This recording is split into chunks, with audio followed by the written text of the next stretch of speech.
ನಮಸ್ಕಾರ. ಜೀನಿ ನ್ಯೂಸ್ ವೀಕ್ಷಕರಿಗೆ ಸ್ವಾಗತ. ಎಲ್ಲ ವೀಕ್ಷಕರಿಗೆ ನಮಸ್ಕಾರ. ನಾನು ಸಂಧ್ಯಾ. ಮಹಾರಾಷ್ಟ್ರದ ರಾಯಗಢದಲ್ಲಿ ಸುರಿದ ಭಾರಿ ಮಳೆಯಿಂದಾಗಿ HPCL ಬಾಟ್ಲಿಂಗ್ ಸ್ಥಾವರಕ್ಕೆ ಪಾತಾಳಗಂಗಾ ನದಿ ನೀರು ನುಗ್ಗಿ 3000 LPG ಸಿಲಿಂಡರ್ಗಳು ತೇಲಿ ಹೋಗಿವೆ.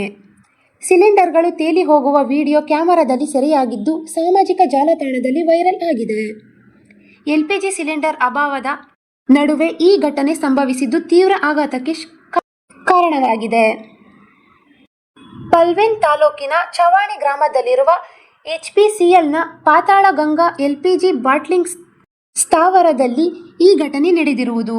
ಅವುಗಳಲ್ಲಿ ಕೆಲವೊಂದು ಸಿಲಿಂಡರ್ಗಳಲ್ಲಿ ಗ್ಯಾಸ್ ತುಂಬಿರುವುದು ಕಂಡುಬಂದಿವೆ. ಕೆಲವು ಖಾಲಿಯಾಗಿದ್ದವು ಎಂದೇ ಹೇಳಲಾಗುತ್ತಿದೆ. ನದಿಯ ಉದ್ದಕ್ಕೂ ತೇಲುತ್ತಿರುವ ಸಿಲಿಂಡರ್ಗಳ ವಿಡಿಯೋ ಸಾಮಾಜಿಕ ಜಾಲತಾಣದಲ್ಲಿ ವೈರಲ್ ಆಗಿ ಜನರ ಗಮನ ಸೆಳೆದಿದೆ.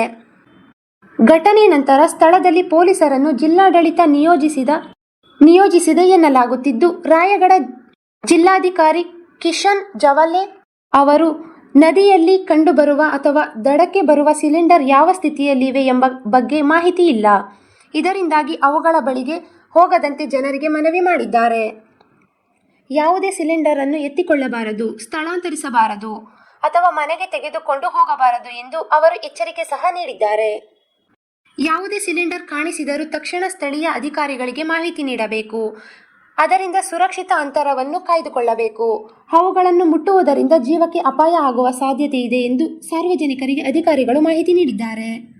ಜಿಲ್ಲೆಯ ಕೆಲವು ಭಾಗಗಳಲ್ಲಿ ಭಾರಿ ಮಳೆಯಾಗುತ್ತಿರುವುದರಿಂದ ಪರಿಸ್ಥಿತಿಯನ್ನು ಸೂಕ್ಷ್ಮವಾಗಿ ಗಮನಿಸುತ್ತಿದ್ದೇವೆ ಮತ್ತು ನಿವಾಸಿಗಳು ಜಾಗರೂಕರಾಗಿರಲು ಒತ್ತಾಯಿಸುತ್ತಿದ್ದೇವೆ ಎಂದು ಅಧಿಕಾರಿಗಳು ತಿಳಿಸಿದ್ದಾರೆ.